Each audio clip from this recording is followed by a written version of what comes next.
Hey, so what we're going to do today is essentially walk through our application and mission trip process. And for those of you who this is the first time you've ever done one, that is awesome. And so all of this is going to be new information, and you're going to be really listening, and you might have questions. And afterwards, Melissa and Eden and I and Susan will be hanging around to answer questions. So save your questions for the end. That way we can kind of target that. For those of you who you're like, man, my kids have been going on these trips for a decade, and I don't know why I still need to sit in on this meeting. That is because every year we change things, and we need you to know what things we've tweaked or what's different from previous years.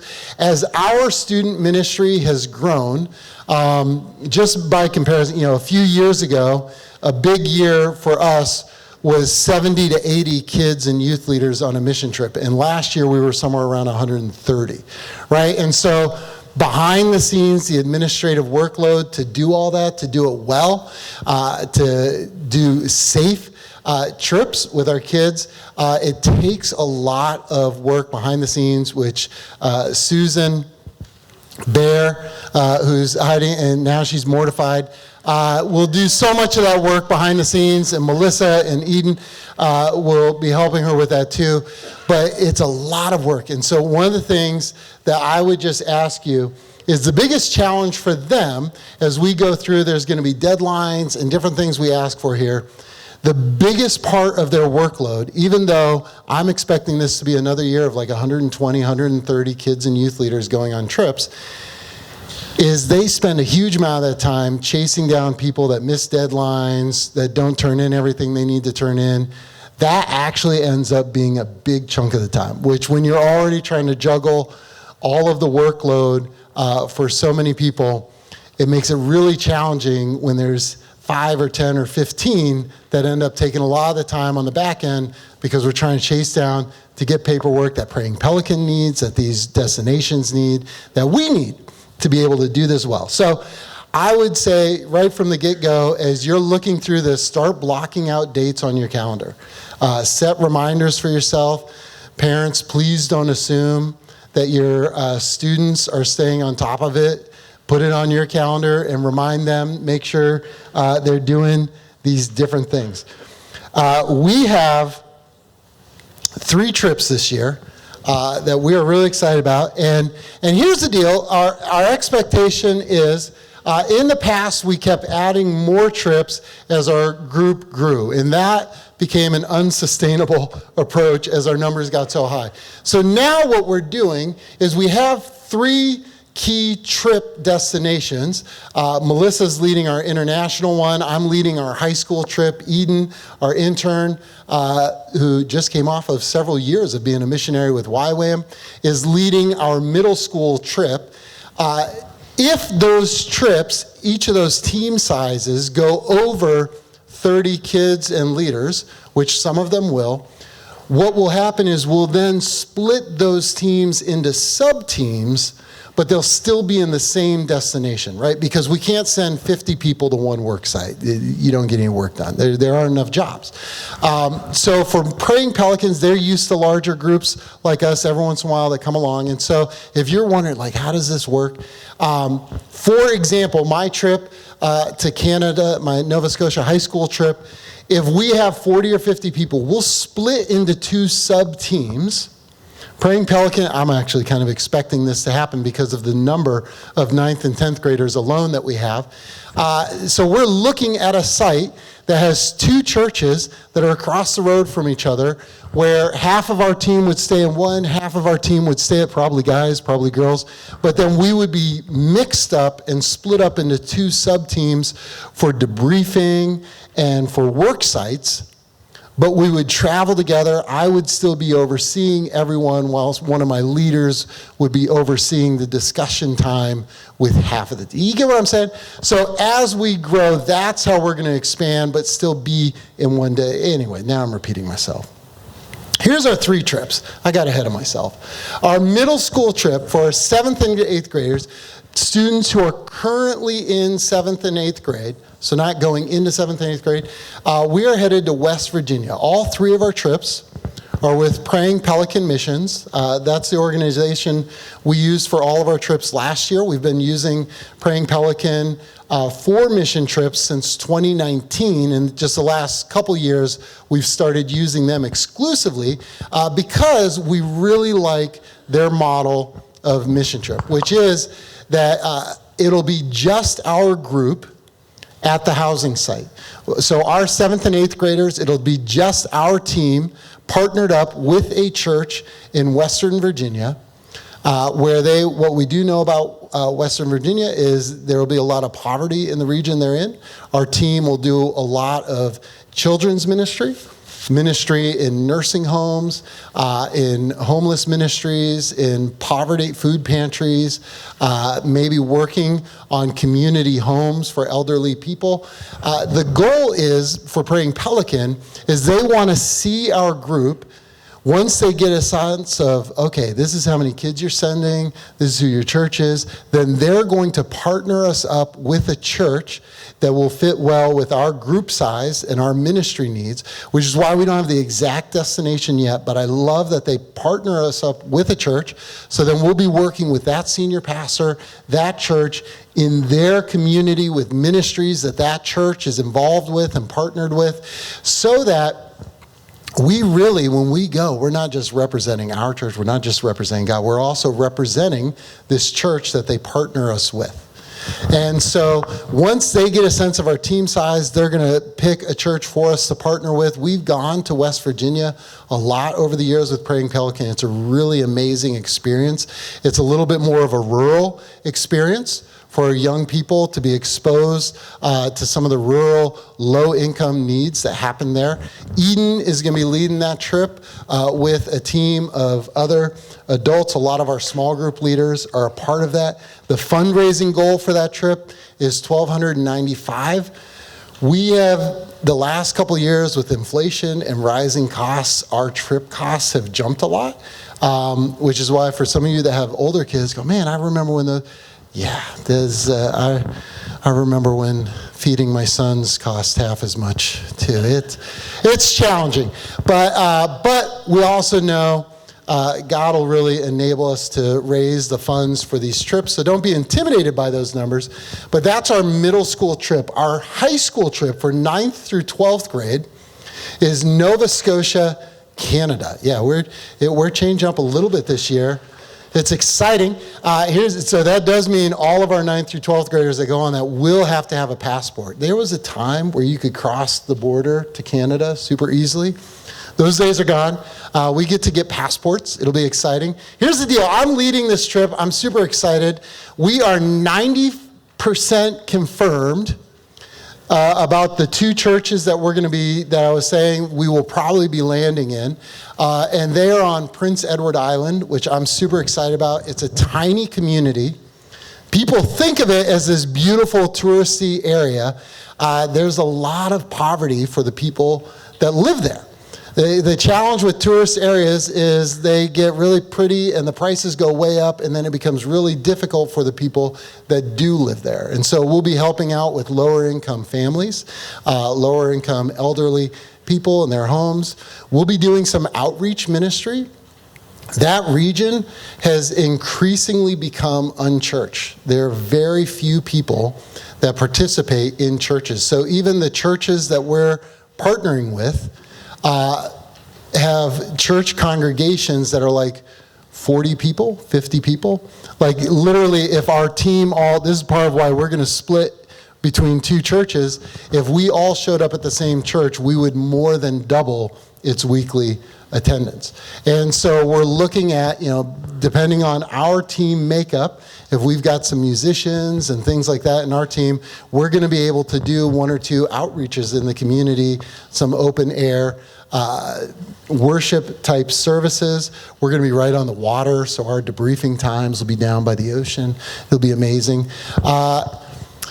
McNutt's immigrated to the U.S. through Prince Edward Island, so there's a McNutt lane that we might drive by at some point. I don't know. We'll see. I'm really excited, though. I think it's going to be an amazing opportunity. Here's the deal. Some of the students have been like, do we have to drive there? Currently, that trip is $1,495. If we flew, it would be the price of our El Salvador trip. It would literally be about $1,000 more per person. And I don't want to do that. Some of the kids are like, it's worth it, bro. Here's the deal. Here's what I will say. For 20-something years, we used to do a mission trip to northern Maine outside of Presque Isle. And the drive time to that site is almost the same as what our drive time to Prince Edward Island will be, which I've done a bunch of times. Len has done more times than anyone else in this room. And here's the amazing thing. We split it up over 2 days. We'll stop in Portland, Maine on our way up there, spend the night at a church there, and then continue the rest of the way the next day. Here's the funny thing to me, is year after year, we had students, every student that was making that trip for the first time was mostly stressed about the van ride, because we also don't let you bring your phones. And we're like, what do you even do in a car ride without a phone that's longer than 5 minutes, let alone 2 days?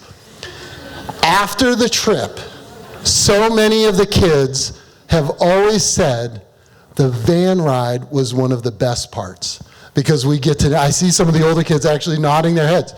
It's when we get to know each other, we play games, we'll bring along stuff to do in the van to keep people entertained. It actually flies by. We'll create group playlists on Spotify, so we have music. So don't let that freak you out. That actually ends up being one of the highlights of the trip for people when they do it. We're gonna have a good time. I'm excited about it. Our 11th and 12th grade trip, so that one's for 9th through 12th grade. Our 11th through 12th grade trip is headed to El Salvador. This is the first time our student ministry has gone to El Salvador. Melissa's gonna be leading that one. She is excited out of her mind because this trip is going to be amazing. You guys are going to get partnered up. Again, it'll be partnering up with a church in El Salvador that we will be able to serve. With it being in El Salvador, there's going to be a lot of children's ministry. There's going to be a lot of ministry in the community with the church. There's going to be a lot more low-income people and poverty going on that this team will be able to partner with and learn about the culture, learn about the country, do a lot of exciting ministry there. Part of what Melissa and I were excited about behind the scenes for parents wondering, like, how safe is El Salvador? Our government has a travel advisory website, and here's the deal. They rank countries 1 to 4. 4 is like, don't even consider going there. A lot of times they're like, Americans, just don't. 3s are like, I mean, you could go. Our practice has always been like, we don't go to anything unless it's at least, a 2 at the most. And 4 continents, like Canada is a 2.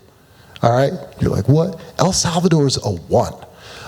It's like one of the only countries in the world. So it's super, it's one of the, as far as like overall destination, it's a really safe option. We're excited. Praying Pelican, one of the things I love about Praying Pelican and how they structure their staff, some of the organizations we've used in the past, and I think it's important for young people to be getting involved in ministry and stuff, but some of the organizations we've used in the past have a lot of 18 and 19-year-old interns leading sites.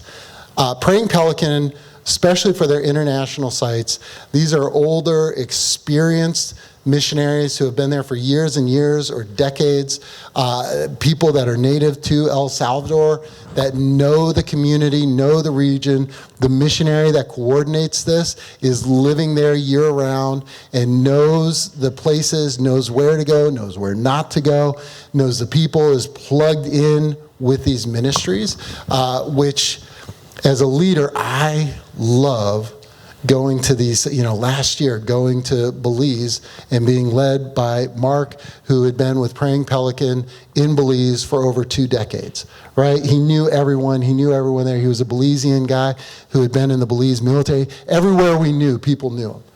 And so that's one of the things I love about Praying Pelican. I love that they partner us up with the church. I love that they have deep relationships in the communities that we go to. So how do we go on these trips? That's the real key, right? What do you need to do? We're going to walk through this pamphlet, package. I don't know why I'm struggling on words here. In it, you'll see on the first page, page 2, there is a QR code and a link. That's where you go to fill out your application. We need people to fill out. We want to know about everyone that's going on the trip. Every year I reassure kids, hey, the key is not that you have to give all of the right spiritual answers to go on the trip. We want to know where you're really at. One of my favorite applications, some of you have heard me say this before, was years ago, a kid literally wrote, he was like, hey, I don't know what I think about God. I'm not a believer. I'm not sure, but I do like to serve people, and I'm open to hearing about God. And I was like, hey, that's awesome. Like, now I know. He's not the one I'm going to put on the spot to read. Now, don't write that stuff to get out of speak, right? But I knew, and I like, that's the right attitude. If you're going to participate in these trips, that, hey, I know we're going to be exposed to this. I might not be sure where I stand on faith, but I'm open to learning about it, right? One of the requirements we do have here is that for students participating on these mission trips, they do need to be involved in our church, either on Sunday mornings or in our small groups on Wednesday and Thursday nights, at least one of those regularly. They can apply by scanning the QR code, filling out the questions. There's multiple things that need to be turned in for that application to be considered complete. It's not just filling out the application. It's also the $50 deposit. That way we know you're serious, plus some of our initial deposits that we need to pay. You need to fill out the medical release form.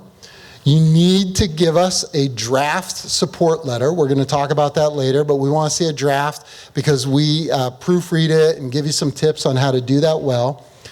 If you're going to El Salvador or Canada, we need to see either a copy of your passport or a copy of your passport application form showing that you've started the process of getting a passport. There's 2 reasons for that. One, once we start doing travel arrangements, we have to have the passport information to fill out paperwork and things like that. The other reason for that is the normal process for getting a passport takes several months. And so we need to know before we start committing to, paying for your place with Praying Pelican, paying for plane tickets for El Salvador, committing to renting vans, that everyone is actually going to be able to go through the border. So we want to see that paperwork. All of those things need to be turned in for the application to be considered complete and on time. I don't want to do it, but we've had to tell people on rare occasions, hey, I don't think this is the year, if they can't get us these different pieces on time or in a timely fashion. If you have questions, shoot us an email. There's an email address on there. What's good about that email address, the studentmissions@brandywine.church, is that all of Melissa, Susan, Eden, myself, although I don't look at it as much, we all have access to that. So it keeps all the mission questions in one spot, and it also allows for some quicker responses because one of us can get to it. The next page, important mission trip dates and deadlines. This is the one that we need you to go home today and start putting this stuff on the calendar, right? The informational meeting today, you can already check one thing off. The application deadline is in December 14th. It's in a few weeks. Some of you might be wondering, why do we apply so soon for summer mission trips? Once our group got as big as it was, we needed to start doing that before Christmas instead of after. It was starting to turn into a real sprint. A couple years ago, Melissa and Michelle at the time were like, I don't know why this year it feels so much more impossible to get everything done before our first team meeting. And then Melissa was like, and then it hit me, we're processing twice as many applications as we used to when we had the application in January. So December 14th, get that to us. You'll notice on here there's 4 mandatory team meetings. These are super important. This is where we build our team dynamics. We get to know each other. We prepare for the mission trips. A lot of the times we're doing vacation Bible schools or children's ministry type programs, and we need to take time to assign roles. The goal is for the kids to lead those programs and the adults to facilitate that happening, right? And so we need these meetings to prep for the mission trip. On the bottom, something that we have added this year, because last year as our team size got bigger, it's getting harder to keep track of, and we had more people missing some of our meetings, which created a lot more work for the remaining kids and a lot of extra work for our leaders. We've changed how we need people to communicate to us if they're going to miss a meeting. And so there's, at the bottom of this page, there's a QR code and there's a link where we need you to fill out. It's a super easy little response thing of dates that you cannot make the mandatory meeting. And here's the acceptable reasons for missing a mandatory meeting. If you have like a sports tournament going on, if you have a significant travel date going on, like those are things that you can fill that. And I mean, ideally, those are things that you probably already have the dates for now. So ideally, in the next few weeks before Christmas, you have filled this out and said, hey, these are the dates that we have on the calendar that conflict with the mandatory team meetings.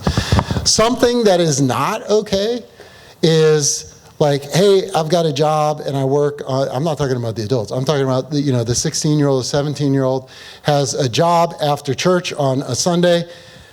That is something that you should be communicating to the job ahead of time. Hey, I need these 4 dates off so that I can participate in these meetings and be ready for that trip.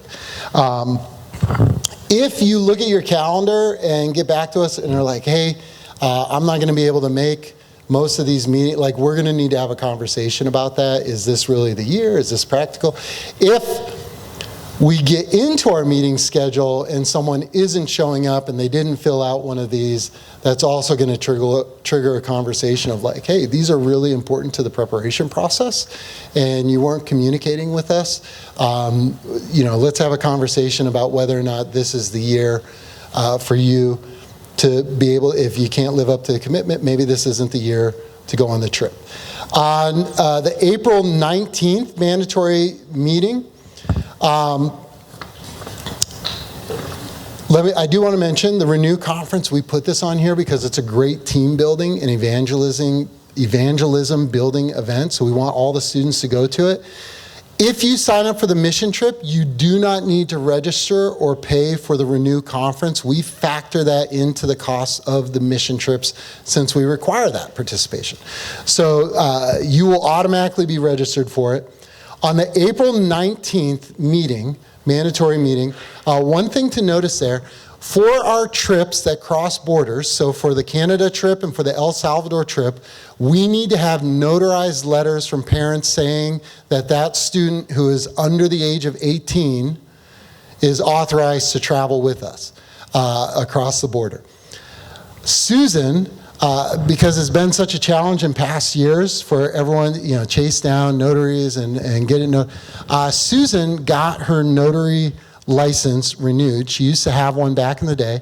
And so on that date, during that meeting, Susan will be camped out in the student lounge so parents can come and get that form notarized and turned into her that day for free. And just do it here at the church, right after church, and then the parents can head out. The kids can stay for the meeting, but once you've got it notarized and turned in, you can head out. If you're not able to do that day, you can schedule a time during her office hours during the week to come in and do it. You would just need to communicate with her ahead of time. But honestly, that day, April 19th, is going to be the easiest day for us and for everyone, I think, when you're dropping off your kids, to just go ahead and get those notarized. The other big date to notice on there, June 21st, our mission trip report Sunday, is a little bit different this year because we have 3 services instead of 2, which is actually going to be amazing because the number of people we have now meant that we we're going overtime and not able to do anything else in our worship services other than have all of these kids report. So this year, we will be spreading the reports out over all 3 services. Every kid that goes on the trip will need to be there for all 3 services. So we'll need to show up at 8 a.m. and we'll be there till 11:30. They'll wear the mission trip shirt that we give them. It's going to be amazing. Honestly, that is one of the most popular Sundays of the year for our church congregation, and I get it.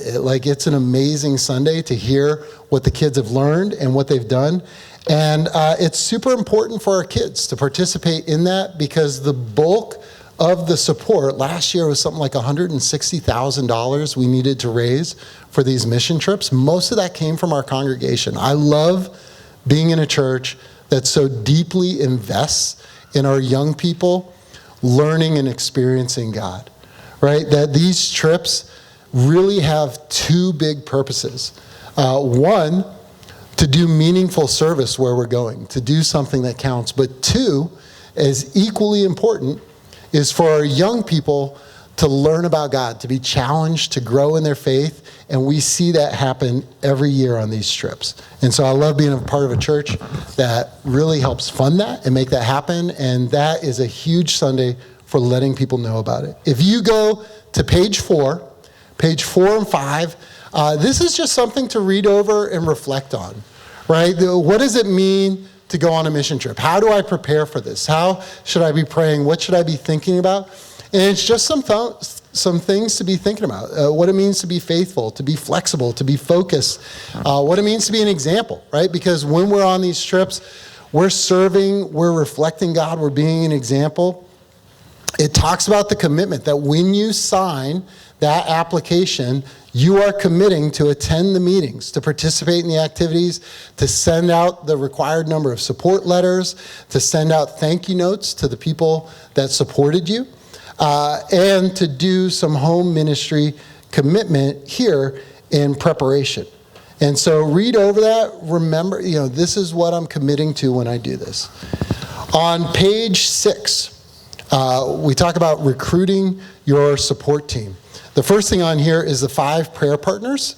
This is just asking 5 people to pray for you on your mission trip, to pray for you in the months before and during it. It's really, people want to be invited into this process to be praying for you in that way. And so we want you to identify 5 people that are going to pray for you. Do not put off filling off your application until the night it's due, and try to find your 5 prayer partners at that moment. Now's the time to start asking. A real easy couple is your small group leaders. Ask your small group leaders to be prayer partners. Your parents don't count. They're already praying for you. We want 5 people outside of your parents, right? So ask your small group leaders. Ask your grandparents or your aunts or uncles, or if you have some close adult family friends, ask 5 of them ahead of time so that you have their okay to put their names on the list of these are the 5 adults praying for me. The fundraising process. The fundraising process is a little bit of, we've got it down to a system, but it's also a lot, I think it's easy to be overwhelmed by it for people doing it for the first time. The best way that we've found over the years is to write support letters to raise your support. We also want you, after you send out this initial support letter, as people start sending support, send them a thank you. And then after the mission trip, send them a letter going, hey, this is what I experienced on the trip. This is super important, partially because every year I hear from 1 or 2 people in our church that are like, hey, I supported this kid, and then I never heard anything else from them. And they're disappointed, right? And it kind of hurts their feelings too. But it's also, man, it's incredible that people give so much money, and to take some time to thank them for it, to thank them for their investment. For those of you that want to do more than 1 mission trip, like you want to be letting your supporters feel connected and appreciated and informed so that they continue to support you in future years. We have some hints on how to write your support letter. If you go to page 7, it gives you the list of, hey, this is all of the stuff that your letter should include. right? The who are you, where are you going, what are you doing? Later in this booklet, there's some overviews on page 11, just some highlights of each of the trips. You can get some information there, like, hey, this is what we're doing, this is where we're going. Why are you going? Man, this is where you talk. This is why I'm excited. This is what I'm nervous about. When will you leave? On page 9, we have some word-for-word stuff that you need to include in there, right? And it's highlighted which parts of it need to go in word for word. These are like the instructions on, hey, this is how to donate to this trip. This is what to do. People need to know that exactly so they can do it correctly. Other parts of the letter should not feel like a copy and paste from this. It shouldn't just feel like you're copy and pasting your letter from last year if you've gone before. Make it unique to this year. Put a little time into it. Put some thought into it. Some of the best letters include a couple photos, whether it's just a photo of yourself now because you've never gone on a trip, or a photo or two from previous years' trips. As you share about why you're excited for this one, show some of the excitement that you had in past years. We want the draft letter on December 14th. Do it as a Google document. I think most of the students probably know how to do that already at this point. But share it to us as a Google document so that we can make suggestions and changes in that document. We're not going to change your letter, but we might point out, hey, this isn't clear, or hey, here's where you need to word this a little better. Once that's approved, we want... What? Make us an editor. I'll just share. Yes, make sure that we're selected as an editor for it so that we can make changes to it. Otherwise, then we got to email you again. Support letters are due on January 25th. If you're going to West Virginia or Canada, you need to turn in 40 letters. If you're going to El Salvador, you need to do 50. Why do we come up with these numbers? Over the years, those are the number of letters that seem to work well for raising support. When you turn in your support letters, here's what it needs to look like. You take your letter, you create a return envelope. The details are on here for what that return envelope needs to look like that goes inside of your main envelope so that if somebody's mailing a check, all they have to do is put the check in the return envelope and a stamp on it and they can mail it in. You'll put one of these response slips, cut these up, and put one in with each letter. It gives instructions for how they could send a check or a QR code for people to give online. So it has your letter, the return envelope, the response slip, and then you seal all that up, address it to your people. Don't stamp it. Turn the letters into us. We will stamp them. And then part of why we want to have the letters, there's two reasons for that. Part of it's accountability. We want to know that everyone's done their part fundraising, because realistically, practically speaking, we are all fundraising for all of the teams. Right? Because the reality is some people's 40 or 50 contacts will be able to give differently than other people's 40 or 50 contacts. Right? For some people, it's really easy to raise way more than what they need. And for some kids, they will struggle and write everyone and do everything we say, and they will struggle to raise half of the amount. Right? And so we're all raising together for all of the trips. The accountability side to that is that if you're then struggling when we get to the halfway point and you're supposed to have had half your support raised, by that point we know which kids are having a hard time raising money than others. For the kid that has done everything, they turned in all the letters on time, they've done everything, we try to connect them with some other people that we know of that might be able to help raise as well. At that point, we'll go, hey, like you've done everything you can. We've got some other funds that have come in that can help offset the shortfall, right? Or for the family that has 4 kids going on mission trips, that's a lot different than raising for 1 kid. If you're struggling to raise the funds, but you didn't turn in letters or you only turned in 10 letters, and then we go, man, like you really didn't do what we asked you to do, so we're gonna need you to either give that money or raise that money a different way. The other reason we have them all turned in, so there's the accountability piece, there's also the practicality piece. Like I said, a lot of people in our church are going to receive a lot of these letters. And so we put them all in the mail on the same day. Our post office loves us. It's literally thousands of letters. So that for members of our congregation that are going to hear from multiple kids, they hear from all of them at the same time so they can make a decision about how they're going to support at one time. Every year, we have one or two kids that turn in their letters late. And every year, I hear from some people in the church that are like, man, I just got this letter from this kid, but it was 2 weeks after I had already supported everyone else. And I feel bad because I don't have, but I've already given what I was going to give.